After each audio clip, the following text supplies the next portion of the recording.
Hi, everybody.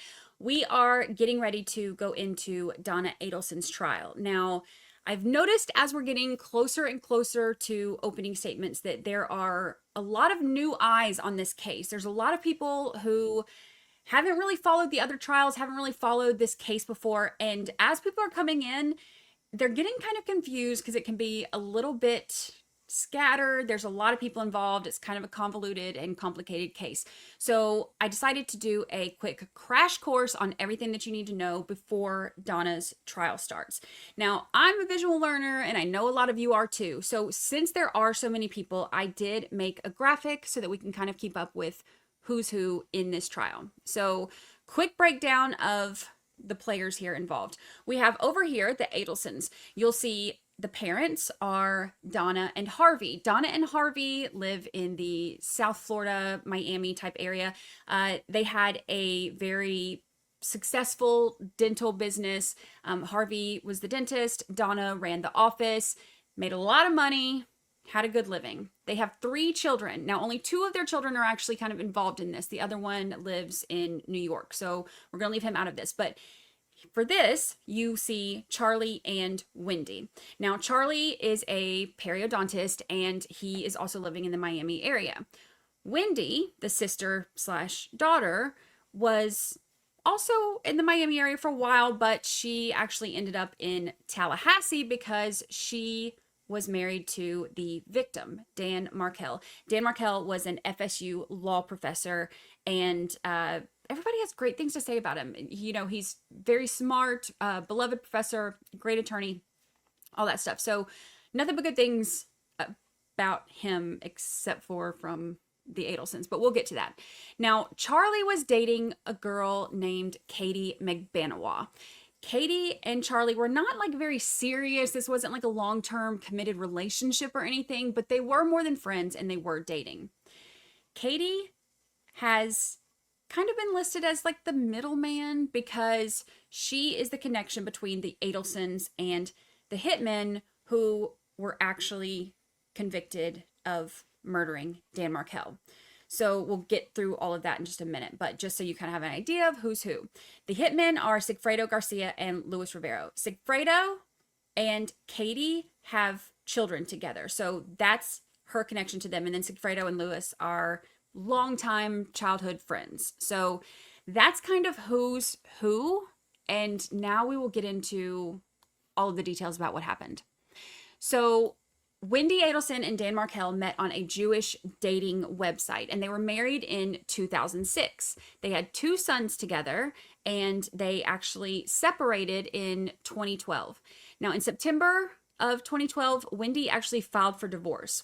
So Dan's out on this business trip. He's gone, and he comes home from being gone on this business trip, and he finds the divorce papers at the house, and he sees that Wendy has apparently moved out all of the furniture, pretty much all the furniture, cleared out basically a lot of the stuff that was in their house, and also cleared out a lot of their money, took half of their joint account, and then, according to him, also took some things that she wasn't entitled to, including family heirlooms and some non-marital property. Now, that was in September of 2012.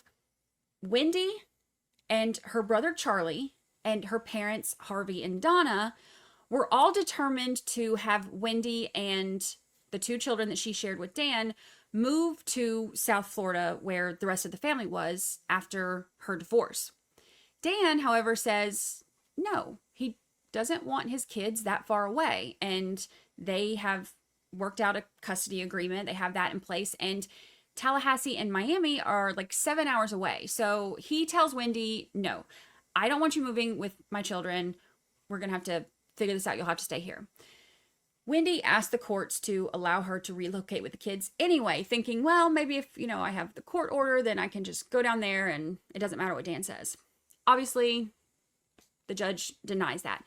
On June 20th of 2013, 9 months after filing for divorce, Judge Hobbs denied Wendy's request with prejudice, which means not only can you not move to Miami, but also don't ask again. Now, a little over a month later, the divorce was finalized by a marital settlement agreement. So after this, Wendy's parents, especially Donna, repeatedly tried to convince Wendy to somehow coerce Dan into allowing her to move down to the Miami area where they are. Now, Donna suggested that their family could offer Dan $1 million.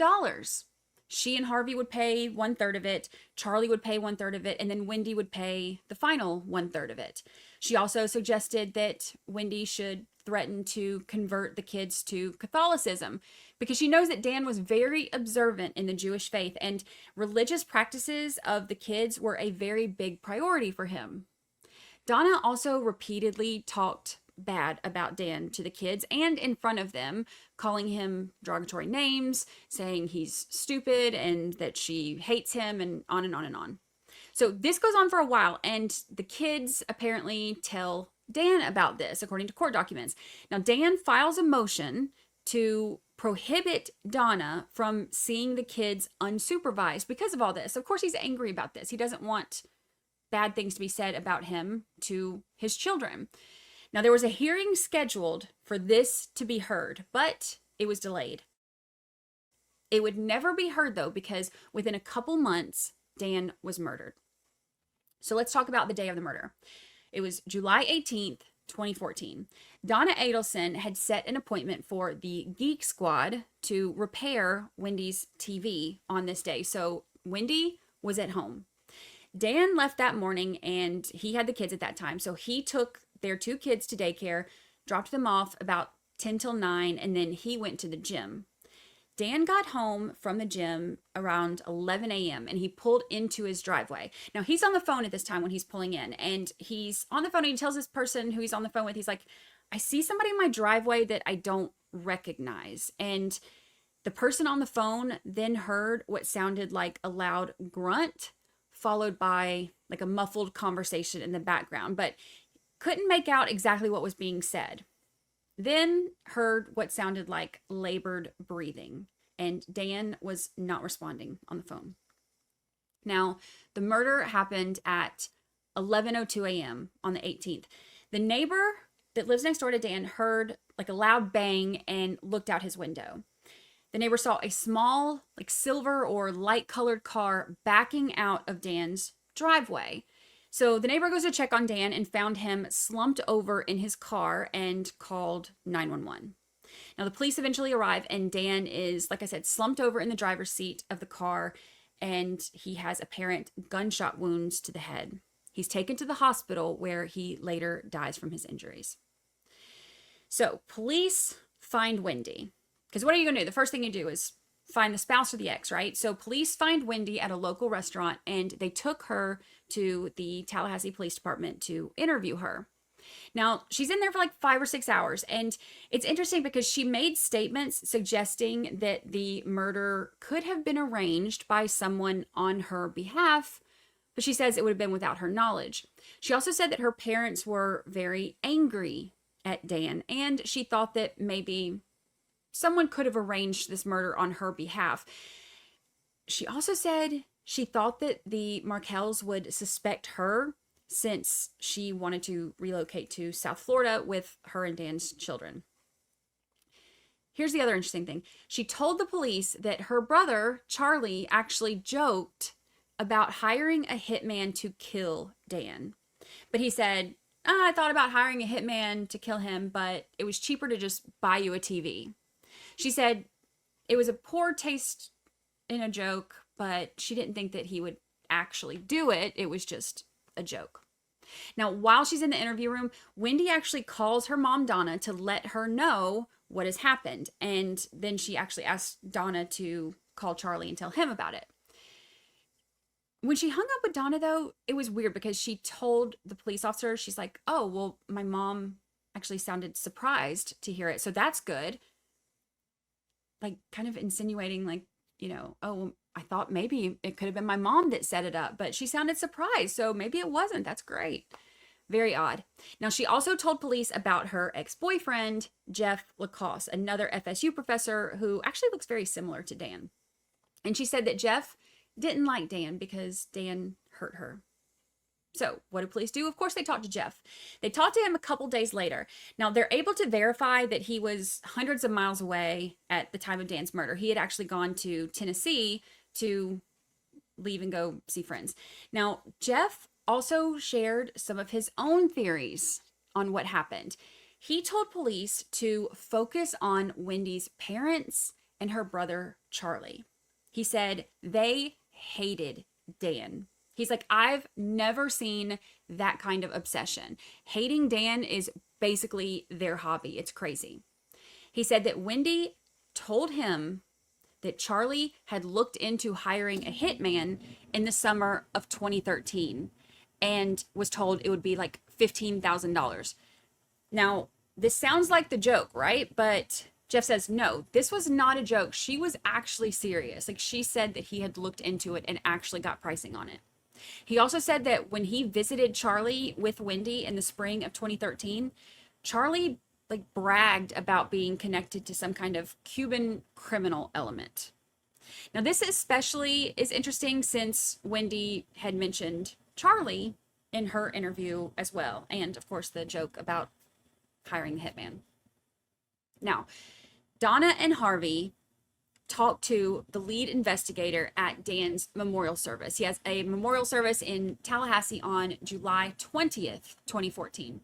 So Donna and Harvey are there. They talk to the lead investigator and they agree to contact the lead investigator to arrange an interview before they leave Tallahassee to go back to South Florida. So the next day, the lead investigator calls Wendy. He's like, hey, it's me, the lead investigator. And as soon as he identifies himself, she's like, oh, there's a bad connection, and then hangs up. So her connection was apparently not good enough to stay on the phone with the lead investigator, but it was good enough for her to call her lawyer, because less than 5 minutes after the call ended, the attorney then called the investigator and said that Wendy had left town with her children and her parents, and they were already on the way to South Florida. He said, I don't have a date. I don't know when they're going to return. And he told the investigator, if you have any further questions, contact me instead. So Donna and Harvey also left without speaking to the police like they had promised. Now, since then, not one person from the Adelson family has contacted Tallahassee PD or asked about the investigation, which is crazy. Now, in July of 2015, Wendy even changed the children's names from Markel to Adelson. And she said that this was because she was worried about their safety. She said that I think Nancy Grace had put some pictures on her show of the children, and all of a sudden, you know, she was worried about there being media about it. But she said that that's the reason she did it, to protect them. But she also removed her oldest son's middle name, which was honoring Dan's grandmother who had passed. So to me, it doesn't seem like safety. It seems like trying to erase the Markel family completely from her children. Now, the police began to look for whatever they could find. They checked video surveillance from the gym where Dan went that morning. They see a silver or light green Prius entering the parking lot after Dan. While Dan is inside, the driver moves parking spots but never actually exits that Prius.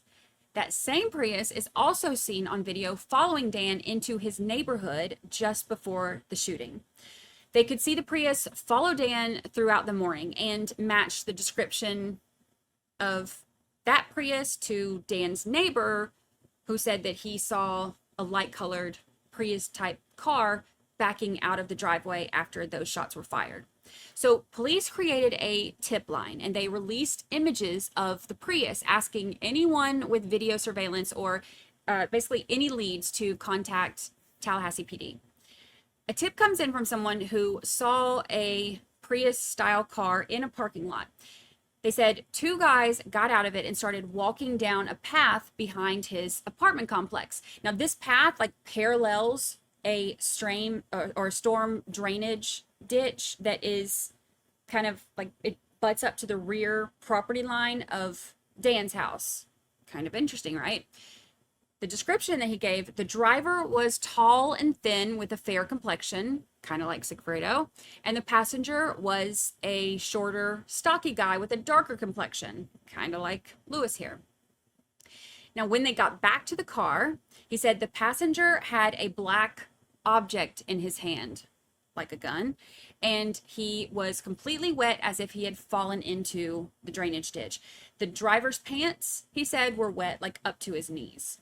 So, on the 1-year anniversary of Dan's murder, there's still no arrest at this point. The police released a new picture of the Prius that they believe was driven by the killer or killers. Now, at some point, they had obtained videos from 2 city buses that caught the Prius with timestamps. Now, in the window, like the windshield, you can see a SunPass transponder. SunPass is our toll system down here in Florida, but there aren't really any tolls here in the Panhandle. Most of them are in Central and Southern Florida, not in Tallahassee. So most of us who live here in the Panhandle don't get the SunPass stickers for our windshields. That made police think maybe that car isn't from around here. So they pulled the Department of Transportation records for SunPass, and they looked for any Priuses heading into the Tallahassee area at the time of the murder. Now, they found one account listing a Prius that had passed on Alligator Alley, which is on I-75, twice. Once the day before the murder and once the day after. Now, the car was linked to a rental car company in North Miami. They were able to get the rental contract. Rented from July 15th, 3 days before the murder, until July 21st, 3 days after, and it was rented by Luis Rivera. And his phone number was listed. So they were able to confirm his identity, and they're looking him up. They realize he's a leader in the Latin Kings gang, which is really big around Miami. Now, on the rental contract, a second number was also listed, and it had the word brother written beside it. That phone number was tied to a man named Sigfredo Garcia. The two are childhood friends, and Sigfredo also has a record and a history with the law. But now they have 2 names. That's big. Okay, everything has a digital footprint, right? We know that. So they look all that up. They pull phone records, bank records, location data, and they even pull GPS location for the rental car. Now, on the day that the car was rented, it was taken to the home of Katie Magbanawa, who was also a contact in the phone records of Sigfredo. Katie and Sigfredo, like I said, have 2 kids together, and they've had like an on-again, off-again relationship for years. Cell phone data shows that Luis, Sigfredo, and Katie all met at Katie's house in Miami before leaving for Tallahassee to commit the murder. Now, the car traveled to Tallahassee and was at an address that appeared to be a hotel near North Monroe Street after midnight on the 18th. This is like 11 hours before Dan is shot. Sigfredo and Luis's phones are also hitting on the towers nearby this area. So cell data puts Luis and Sigfredo in the area of Dan's house and neighborhood around the time of his murder. Luis also had a bank transaction at an ATM in Broward County on the 18th, which is the day that Dan was murdered. This is around 6:45 p.m., so it's like as they're returning to Miami. The ATM video shows Luis driving the Prius, and the tag number matches the tag number on the rental agreement. So the rental car was back in Miami at Luis Rivera's girlfriend's house the day after the murder. So all of this digital stuff tying these 2 dudes to all of this. Now, Sigfredo and Katie had been in contact around 2,700 times between May 1st and July 19th, which was the day after Dan's murder. But on July 19th, suddenly, Sigfredo's phone ceases all activity. Sigfredo and Luis somehow both then purchased cars and motorcycles after Dan's death, which, you know, isn't suspicious at all. And Katie started getting checks from the Adelson Institute, which is the dental practice that the Adelsons own. And the checks are actually handwritten and signed by Donna Adelson. The memo on the checks said that each of them was for like a different 10-day period. And she would get them every 2 weeks. They were for $407.58.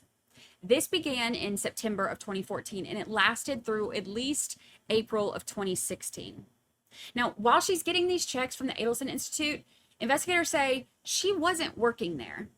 Now, Charlie would later say that the checks were because she would go on the weekend and clean, but he's never there on the weekend, so he doesn't know. He doesn't see her. He just assumed that that's what she did. That's his story. Now, her phone records show her connection to Charlie Adelson, and investigators find out they're dating. Police now have a connection between the murder and the Adelsons. Also, Katie had a lot of cash deposits after Dan's murder, totaling more than $56,000 on top of the checks that she was receiving.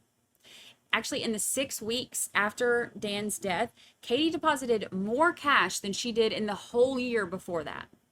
And Katie also had a Lexus that she was driving that was registered to Harvey Adelson and had been previously driven by Charlie. The title for that was signed over to her in January of 2016, and records showed that she gave $1,700 for it. So at this point, it's April of 2016, coming up on 2 years since Dan's death, and still no arrests. The FBI decides to use an undercover agent to approach Donna, kind of bump into her on the street, and then bring up the situation to see if they can get them talking, and then they're going to intercept any phone calls. Now, he approaches Donna and he hands her like an envelope. It's a press release of Dan's murder. And there's also a phone number on there written for her to contact. And he's basically like, yeah, I want $5,000 because I know that y'all are taking care of Katie, and, my family member also needs to be taken care of since they handled that situation up north for you. Up north is in Tallahassee. So Donna is like, oh, what? So the FBI then listens in on calls where Donna contacts Charlie, and she's like, hey, I need to meet you about some paperwork that was just dropped off that involves both of us. But she says she can't discuss it over the phone. Now, the paperwork that she was given, remember, that's a press release about the murder of Dan. And she's like, yeah, I got this paperwork that involves you and I. That's pretty incriminating. They talk about meeting and if Charlie needs to bring cash or not. And he wants to know if there was a threat or if police should be contacted. And Donna said, that's not a good idea. Now, if you have somebody coming up on the street, like trying to blackmail you and you're not guilty, wouldn't you think that the police would be a good idea to call? But she said no. Now, when Charlie asked what it was about, Donna said, this TV is probably about 5. Here we go with the TVs again, related to murder. Now, Charlie asked if they asked for 5,000. When she said this TV is probably about 5, he said, did they ask for 5,000? And Donna confirmed. This isn't the first that we've heard of the TV. Like I said, the TV is cheaper than a hitman, and the TV guy was coming to Wendy's that morning. The TV seems to be potentially code for murder. Now, Charlie then meets up with Katie, and their conversation is recorded. They don't know that. He's heard saying, this guy is going to be a big problem, and she better have him killed, and if she can't, then he'll find someone to do it. He also says something about, if they had any evidence, we would have already gone to the airport. He speculates on whether or not this is just a way to get everyone talking. He uses the analogy like throw a smoke grenade and everyone runs out talking. He mentions carrying a gun on him, and y'all, he even makes a comment that he's like, yeah, I would shoot somebody if they came up to me, because when the police show up and they see an oral surgeon and a dead gang member in my driveway, they're not going to come down hard on me. That was his mindset. Now, after the meeting, Charlie calls Donna back and says that he's handling everything. Don't worry, Mom. I got it. I'm handling everything.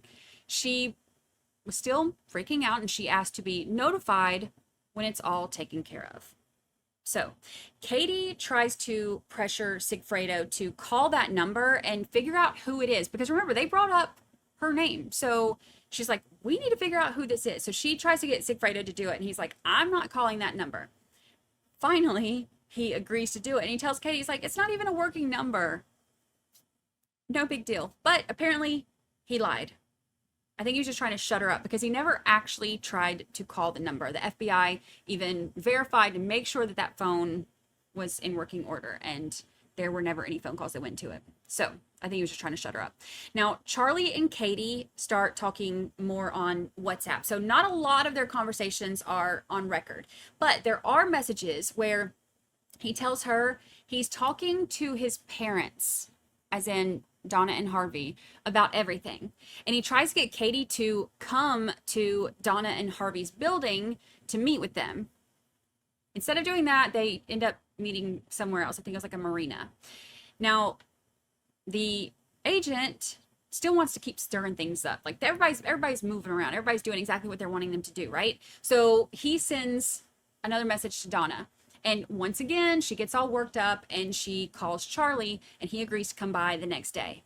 Now, on the way there, Charlie calls Katie. This is showing how they're all connected.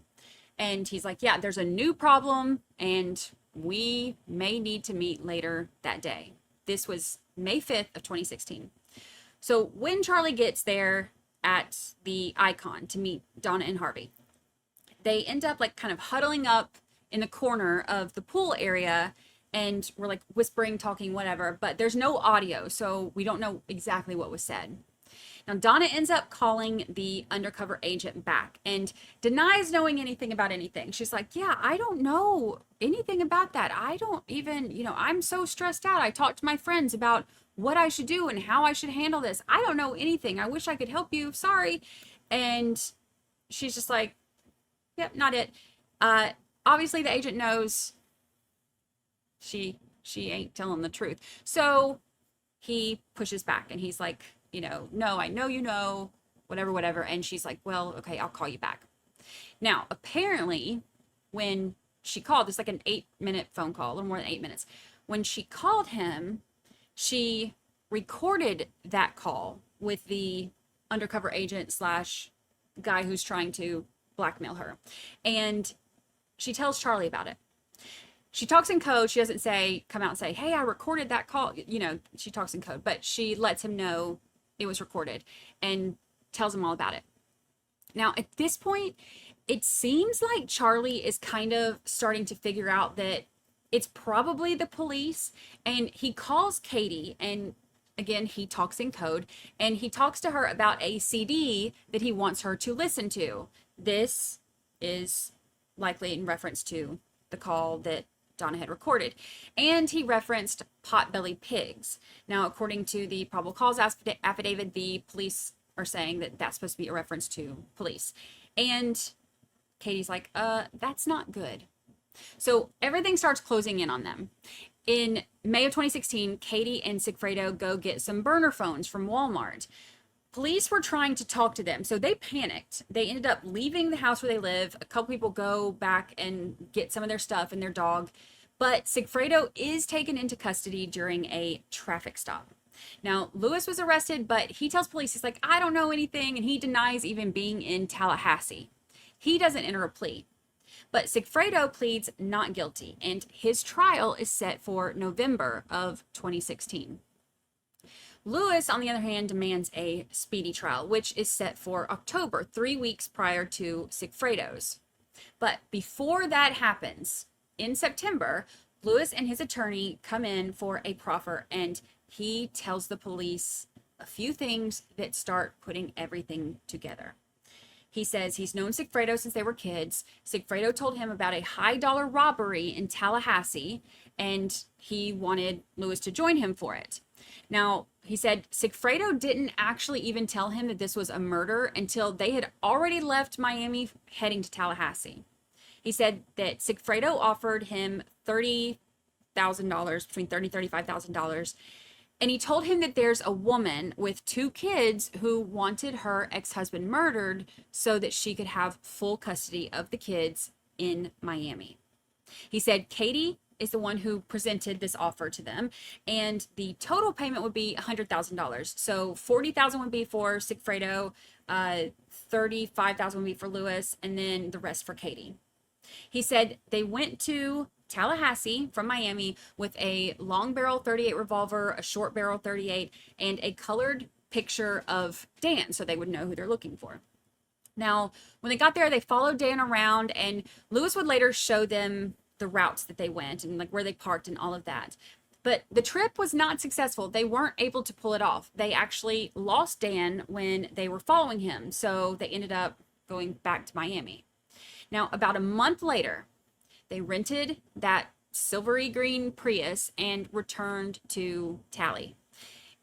In a move that kind of reminds me of those two villains on Home Alone, you know, the wet bandits, Sigfredo apparently accidentally discharges his gun and shoots a hole through the floorboard of the Prius.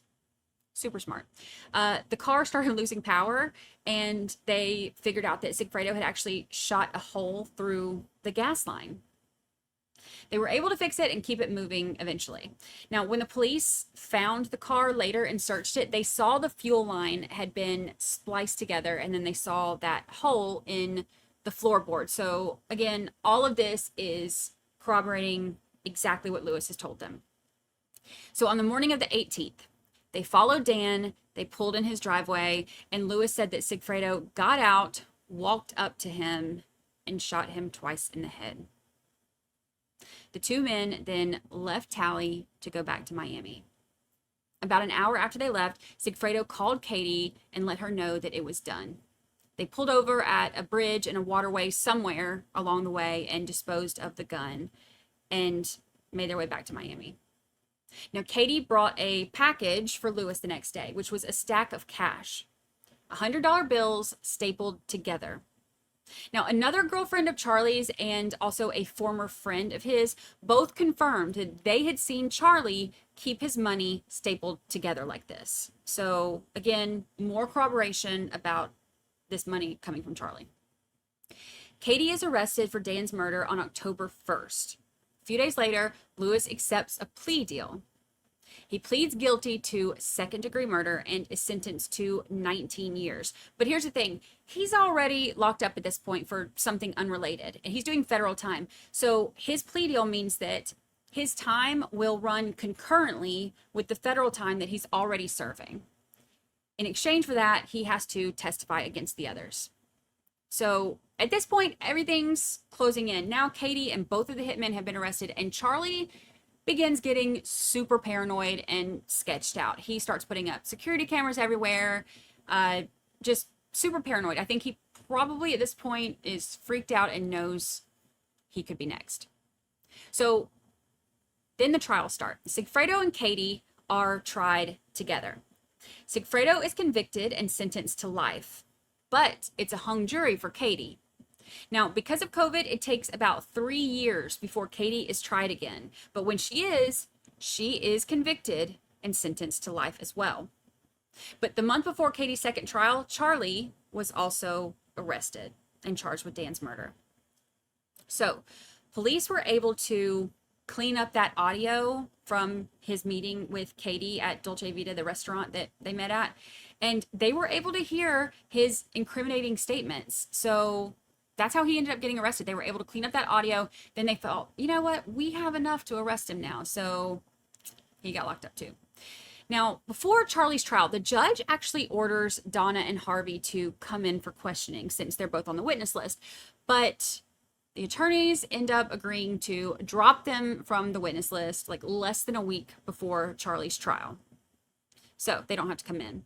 Now, his trial started on, it was October of 2023, but this is more than 9 years after Dan's murder. Now, Katie had been offered immunity for her testimony before her trial, and y'all, she turned it down. I know she's kicking herself for that now, but after her conviction, she actually surprised everyone and turned state's witness and testified against Charlie, which means now both Katie and Lewis are testifying against him and pointing at him as the one who pretty much orchestrated this whole thing, the maestro. Now, after only 3 hours of deliberation, Charlie is found guilty. There are phone calls between Charlie and his parents right after the verdict. And these are not good for Donna. This is where everything starts closing in on Donna. So there's this one call. She thinks that the phone call is over. Charlie is gone. It got disconnected. But the line is still open and recording her as she's talking to Harvey and then some other people that are there with her. Now, she talks about getting everything together and how she needs to, get paperwork and set everything up for the, make sure that grandchildren are taken care of and all this, like getting her affairs in order. And then she talks about finding a country that doesn't have extradition laws. She mentions Vietnam as one of those potential countries. She even says something about how, well, the police may get us at the airport, but at least it's worth a shot. Foreshadowing. Now, she also talks in that call about Wendy. She's mad. She's mad that Wendy hasn't even asked about Charlie. She said that Wendy doesn't even seem to care about any of them. She feels like Wendy just kind of used her like as a babysitter or a nanny for the kids when they were younger. But now Wendy doesn't need them because the kids are older and they're able to go to their friends' houses or whatever. Now, this really frustrates her because she said that every time Wendy calls needing something, if they have plans or whatever, they drop everything to help her or to go do this for her, to babysit or whatever it is she asks. They drop everything. And she said, Wendy won't even come over there and see them or ask about them. So she's not happy about it. Now, she reads some texts out loud that she had sent Wendy and then texts that Wendy had sent back. And in those texts, she said that she told Wendy, everyone looks to protect you. I bet you've got a lot to think about. This is right after Charlie's conviction. Now, also, the day after Charlie is convicted, Donna books a one-way ticket for her and Harvey to Vietnam, a non-extradition country. But she is arrested by the FBI at the Miami airport trying to board the plane to flee the country, and she is indicted for Dan's murder. Now, a lot of the evidence against Donna is thanks to her digital trail and recorded calls. For example, Lewis and Sigfredo arrived in Tallahassee area around midnight that night. This is 11 hours before Dan is killed. There's a long list of phone contact from that day. It's Katie calls Sigfredo around midnight, and then Charlie and Katie have a couple of calls between then and 12:30. That's when the hitman actually arrived. I think it was right around the 12:30 area. Now, that's when Charlie calls Donna. By this time, it's 1 a.m. He's calling his mom at 1 a.m. Then, early that morning around 8 a.m., Donna calls Wendy. There are a bunch of calls back and forth after that between, Charlie to Wendy, Charlie to Donna, Charlie to Katie, and Katie to Charlie. All of them are kind of going back and forth. There's a ton of calls almost back to back leading up to the time Dan was shot and for about half an hour after it. But Sigfredo's phone had no activity from the time they were in the gym parking lot when they were following Dan. I think that was around 10 a.m. until almost 12:30, which is when he called Katie. It's an hour and a half after the shooting. A couple hours after Lewis and Sigfredo make it back to Miami, Katie leaves her place and goes to Lewis's. She and Sigfredo and Lewis are all together when she then contacts Charlie. Now, she left home and went to Charlie's, and she said that she stayed there until the next morning. And Katie said while she was there, Charlie was armed and acting frantic. So here's where more stuff about Donna comes in. He told Katie at that time that Donna and Harvey had just left and that they left money that his mom had washed. And this checks out because Donna actually texted Charlie around 9 p.m. that she was outside of his house. Although he denied it. He was like, yeah, I didn't see her. She just meant she was outside my house, passing by. Katie said during Charlie's trial that the money was actually damp and moldy. It was actually physically washed. So he's like, yeah, hey, here's this money that my parents left that my mom washed. And she said it was actually damp and moldy, it was physically washed.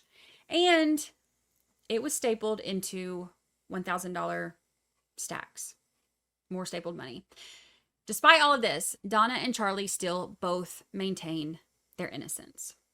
So, since Donna has been arrested, she is not a big fan of jail life. Very different than her affluent Miami life.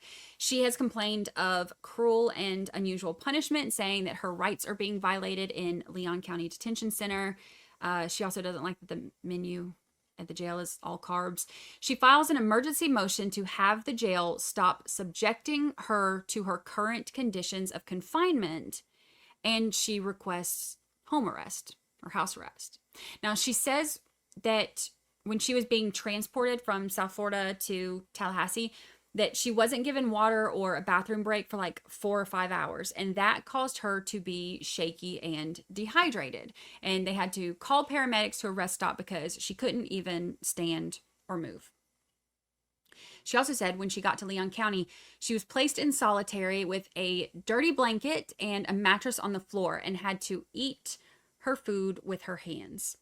She said jail staff were rude to her, and she is denied blood pressure medication sometimes, and she can't shower sometimes for days at a time. And she also said in like the first 2 weeks, she was only able to call Harvey once for like 5 minutes. So she wanted to be relieved from this and wanted house arrest, but that motion was denied. Now, Donna's trial was supposed to start in September of 2024, but on the first day of jury selection, everything derailed. Everything was halted because her attorney, Rashbaum, who also represented Charlie, had to withdraw because of conflict of interest. So now here we are with a whole new defense team getting ready to get it underway. Here's some reasons why this trial is kind of messy. Donna has asked to keep a lot of stuff out. She wants the divorce file of Wendy and Dan kept out. Now, remember, this is a crucial part of the prosecution's case because their whole thing is that, like, look, she's really involved, like overly involved in her kids' lives. And she was trying to orchestrate all of this stuff with this messy divorce. And she wanted to make sure that Wendy was able to move down south with them and she would do anything. And, you know, she was so involved in their divorce, whatever. So that's a big part of their whole groundwork for how all of this came about. That divorce file is like 560 pages, and the vast majority of the documents, Donna says, have no relevance. And she says, I wasn't even a part of it. The paperwork to keep this out, the defense says that the prosecution is just wanting to support the false narrative that there was a bitter custody battle. So, another thing she wants to keep out, the storyline of Wendy's book. So, for those of you who didn't watch the first trials, Wendy wrote a book. It is not like in the first person. It's not like, you know, like, oh, I, Wendy Adelson, did this and this and this. The lead character is like Lily, and she talks about being in this, you know, stuck in this small town that she hates. And there were actually, this was the topic in some of the jail calls. This was brought up in Charlie's trial, and Charlie said in the jail calls that he was upset about this because he's like, Wendy wrote this book and he's basically like talking crap about Tallahassee and being stuck in this podunk town on her way to the big city of Miami. And it gave the impression to these Tallahassee jurors that Wendy thinks she's better and smarter than all of them. That's not good for the jurors to think or feel that way. And Donna's argument in the papers is that Wendy wrote the book at a different time, and that's not necessarily a reflection of how she felt at the time Dan was murdered. So she wanted it out, but that motion was denied. Now, that phone call I mentioned earlier where Charlie was disconnected and Donna kept on talking and said all those incriminating things, she also wanted that kept out, but that motion was denied.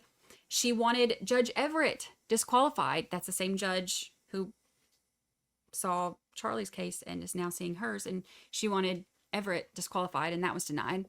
She wanted to move the venue, and that was denied. She wants to prevent anyone from interpreting her emails, recorded phone calls, and text messages.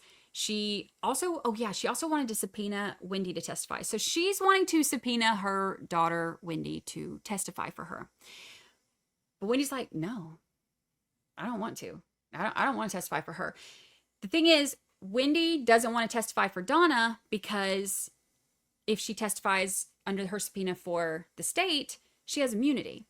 if she's called in and has to testify for her mom, she doesn't have that same immunity, only as a state's witness. So what this means is that anything that Wendy says on the stand that's not like already part of what the prosecution has against her or knows against her, but anything that they have against her before she testifies is what it is. But anything that comes out on the stand, anything that she says on the stand cannot be used against her if charges are brought against her, which I personally think they will be after Donna's trial. So that's what it means when it says she has immunity. That doesn't mean she can't ever be prosecuted for it. It doesn't mean that she can't ever get in trouble for it. It means that whatever she says on the stand while she's testifying under that state subpoena can't be used against her if she is prosecuted. So if she comes and testifies for Donna, she doesn't have that.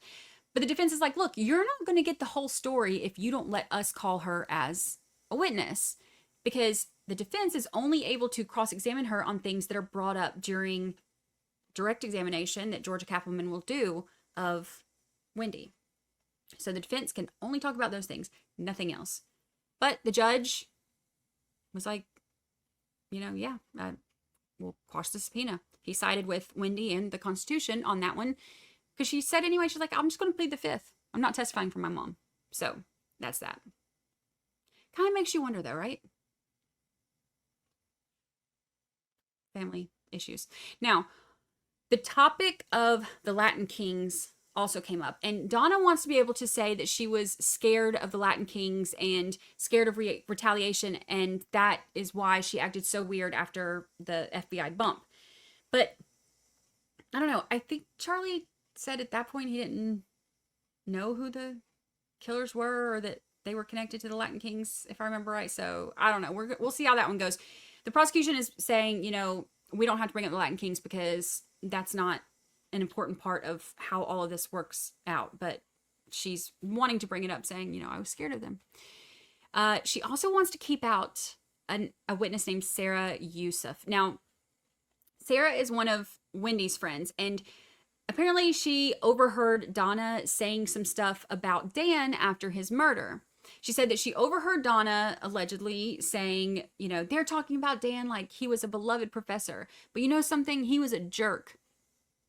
Now, Sarah was like, that's weird, because Dan had just died. And she said to her, it conveyed this inappropriate anger, especially considering, he had just died. He's never going to bother y'all again. He's never going to bother anybody. And it's weird to speak ill of the dead, especially right after that. So she thought the whole thing was weird. Donna wants all of that kept out. Oh, and she also wants Stephen Webster kept out. That's Dan's divorce attorney. And there's a motion to suppress the quote unquote jailhouse snitches. So there's a couple of jailhouse snitches that are, or informants that are brought up here. One of them is named Drina Bernhardt, and the other one is Mickey Easterwood, aka Mickey Lang. Now, apparently Donna was in jail talking to these women. Now, Drina Bernhardt is the one where a lot of this issue kind of comes up. She was talking to Drina.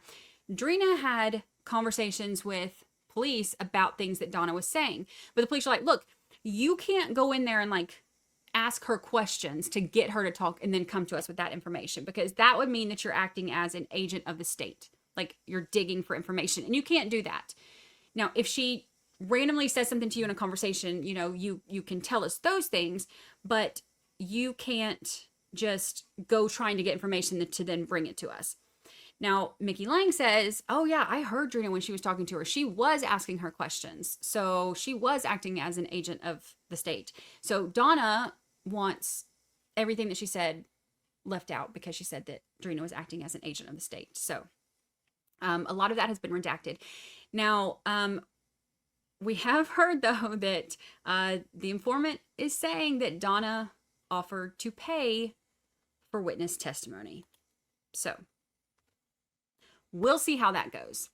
This continues to be one of those trials that is, or I guess one of those cases, because there's been multiple trials, that just seems like it is going and going and going, and it may never end. Like I said, I think Wendy's going to be next. I think that, we might be sitting here in another year or two talking about this all over again, and I'll just have to include all of the details from Donna's trial in this as we're going over that. So we'll see. Now, we will be streaming live on Crime Junkie Jury here every single day of trial. So come join us. It's great. We'll watch it. I will be able to answer questions, break everything down. We'll have a whole group of Crime Junkie jurors to sit here and chat with and react with. And it gets a little wild, so we will be able to experience it all together. So that's every day live right here on Crime Junkie Jury. And I will see y'all for opening statements tomorrow.